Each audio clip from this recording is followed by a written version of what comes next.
मुझे लगता है कांग्रेस के नेता के पास चलते हैं और उनसे जरा समझते हैं उनकी नजर में ये आंकड़ा इस तरीके का जो आ रहा है, आपका असेसमेंट क्या है, आपका आकलन संजीव जी? रोमाना जी, सबसे पहली बात की जो आपने खराब आंकड़े की प्रस्तुति की है, ये दिनों दिन बढ़ता जाएगा। अभी पहले चरण का चुनाव भी 20 दिन है, इसलिए बढ़ता जाएगा कि 2016-17 में, अभी शुक्ला जी बताया, थोड़ा आंकड़े और कंठस्थ कर लें कि 16.7% शिक्षा पे बजट था और घटकर के राष्ट्रीय बजट से भी नीचे चला गया 12.5 2021-22 का ये शिक्षा का बजट है। अब शिक्षा का बजट आप जान लीजिए है। स्वास्थ्य के बजट को लेकर के मुझे लगता है कि हाईकोर्ट इलाहाबाद की तलखियां आज भी याद होंगी कि जो कोरोना पीरियड में कहा था कि जेनोसाइड हो रहा था उत्तर प्रदेश में, जिसकी स्थिति ये है कि जिले जिले में आपने मेडिकल कॉलेज खोलने की बात कही थी और आज जिला अस्पतालों को आप डॉक्टर तक नहीं दे पा रहे हो, नर्सिंग स्टाफ तक नहीं दे पा रहे हो, बिल्डिंगों से उद्धार नहीं होने वाला। तीसरी चीज बता दूं कि बेरोजगारी का जो बढ़ता आंकड़ा है, इस उत्तर प्रदेश सरकार में लीकेज की सरकार थी। प्रश्न पत्र इतने लीक हुए कि आज तक माध्यमिक शिक्षा आयोग है, नोट कर लें शुक्ला जी, उससे आज तक आप एक नौकरी नहीं दे पाए, अगर उसका जवाब दे पाए आप। और वहीं 24 लाख राज्य कर्मचारियों का आपने डीए एरियर नहीं दिया। और पांचवी चीज, 15 करोड़ लोगों को आप खाद्यान्न देने की बात करते हैं। रोमाना जी, बहुत ब्रेकिंग न्यूज है आज। 15 करोड़ लोगों को साथ ये है कि जो इनका योगी जी के अंडर में खाद्य रसद विभाग आता है, आज उत्तर प्रदेश के कम से कम 1000 जो ठेकेदार थे उन्होंने हाथ उठा लिया, खाद्यान्न कोटे पे नहीं पहुंच पा रहा है क्योंकि 2000 करोड़ रुपए उनका बकाया रखा है। ठीक है सर, मैं जवाब देती हूँ। ठीक है, आपने जितनी खामियां गिनाई हैं यहाँ पर, मुझे लगता है प्रेम शुक्ला जी जवाब देना चाहेंगे। प्रेम शुक्ला जी आइए। जी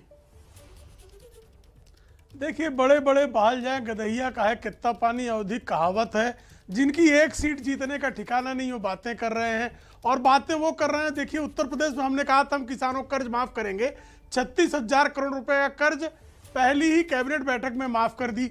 और राजस्थान में इन्होंने कहा था कि हम माफ कर देंगे 10 दिन के भीतर।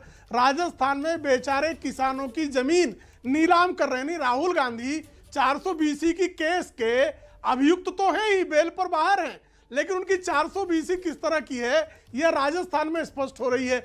अलवर की बेटी पर बलात्कार होता है, चूंकि बलात्कार करने वाले मजहब विशेष के लोग हैं, इसके कारण उसको बलात्कार ही नहीं है। और सुश्री प्रियंका वड्रा जो है सर आज के मुद्दे पर जाती है, उत्तर प्रदेश पर चर्चा कर रहे हैं, यूपी पर चर्चा कर लें। एक शब्द जब आप यूपी की चर्चा में सर राजस्थान पहुंच जाएंगे तो फिर सर उत्तर प्रदेश की तुलना, क्योंकि कांग्रेस की और तो कोई औकात उत्तर प्रदेश में है नहीं। जी सर, कामकाज गिना दीजिए ना सर, कामकाज योगी जी के कामकाज गिना दीजिए। शासन होगा उसी से तुलना करेंगे ना।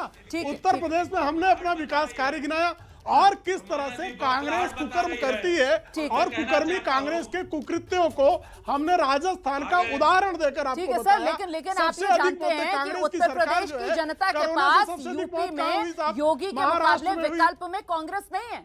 विकल्प में तो वहां पर समाजवादी पार्टी गठबंधन है ना, इसलिए अगर आप राजस्थान और कांग्रेस को लेकर आईना दिखाएंगे तो उसका यूपी में कोई फायदा होगा नहीं। आपको यहां पर एड्रेस यूपी की जनता को करना है। मुझे लगता है जरा जल्दी से एक भी रिएक्शन हमने अभी तक अभिज्ञान प्रकाश जी का नहीं लिया है, उनके पास हम चलते हैं। अभिज्ञान प्रकाश जी, क्या ये जो आंकड़ा सामने निकल कर आया है कि अच्छा कामकाज को कह रहे हैं 43% लोग हैं, लेकिन अगर खराब और औसत बताने वाले इस कामकाज को योगी आदित्यनाथ के उनके आंकड़े को जोड़ दिया जाए तो वो अच्छा से ज्यादा बैठते हैं, करीब 57% बैठ जाता है आंकड़ा।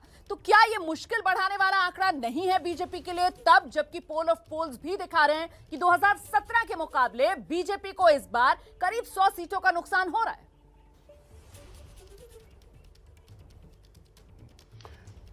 2-3 पॉइंट स्पष्टता से। पहली बात आपने खुद ही कह दी, मैं कहने वाला था कि 2017 के मुकाबले 100 सीटें भारतीय जनता पार्टी का नुकसान हो रहा है करीब, बिल्कुल स्पष्ट है।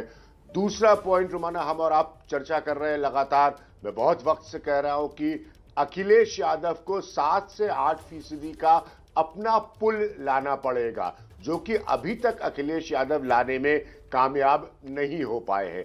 तीसरा पॉइंट जो बहुत इंपॉर्टेंट है कि दोनों साइड्स स्टैग्नेटेड है, रुके हुए हैं, लेकिन बीजेपी जो है वो अपने, और ये मैं सिर्फ इस सर्वे पे कमेंट कर रहा हूं, बीजेपी अपनी जो थोड़ी सी एडवांटेज की पोजीशन है उसको बनाए हुए है, उसको बरकरार रख रही है, अगर आप रीजन्स के हिसाब से भी देखें।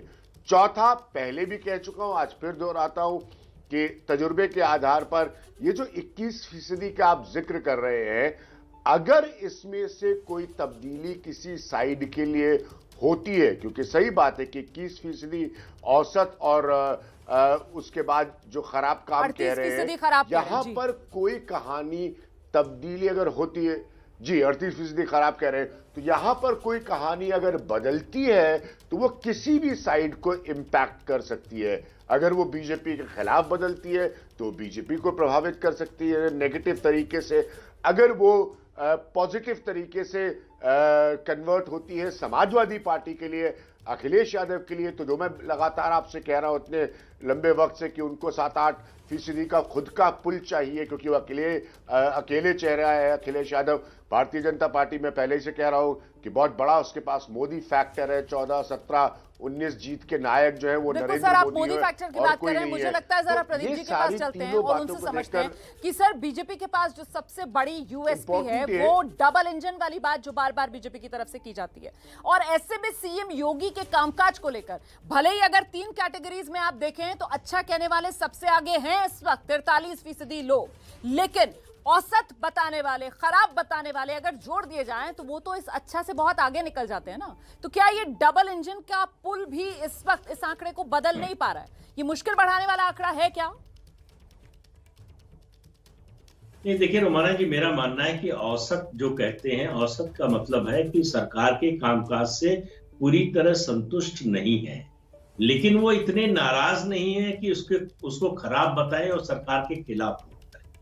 दरअसल यही जो है चुनाव में सीटों की संख्या बढ़ाने और घटाने का काम करते हैं। मैं अभिज्ञान जी से इस बात से सहमत हूं कि ये संख्या जो है जिसकी तरफ ज्यादा जाती है वो अगर खराब में परिवर्तित होती है तो निश्चित रूप से बीजेपी के लिए चिंता की बात है।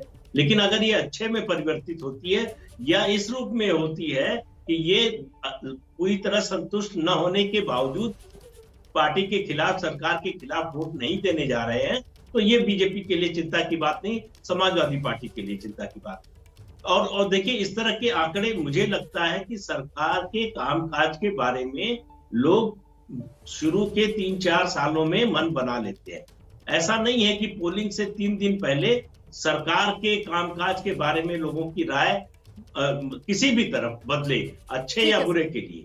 उस समय उम्मीदवार को लेकर ज्यादा जो है वो चुनाव पर असर पड़ता है। उम्मीदवार की छवि, उसका कैंपेन, वो किस तरह से लोगों से मिल रहा है, उसका संपर्क कैसा है और किस तरह का पिछला कामकाज रहा है, ये चीजें ज्यादा प्रभावित करती हैं चुनाव को, बजाय सरकार के कामकाज के। सरकार के कामकाज के बारे में लोग राय बना चुके हैं।